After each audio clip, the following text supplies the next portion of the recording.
O presidente da Roménia nomeou o antigo primeiro-ministro interino, Ilie Bolajon, como primeiro-ministro.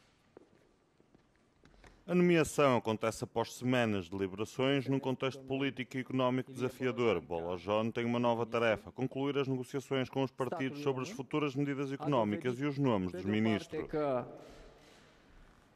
Sunt conștient de marea responsabilitate pe care mi-o asum datorită situației dificile în care se găsește țara noastră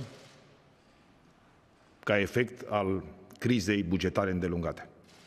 Va fi publicat programul de guvernare și toate măsurile pe care le-au discutat în aceste zile partidele politice împreună cu președintele Nicușor Dan vor fi asumate în Parlament de către noul premier, cel mai probabil în a doua jumătate a lunii iulie. Atunci va fi o sesiune extraordinară în care își va asuma răspunderea noul premier pentru tot acest pachet.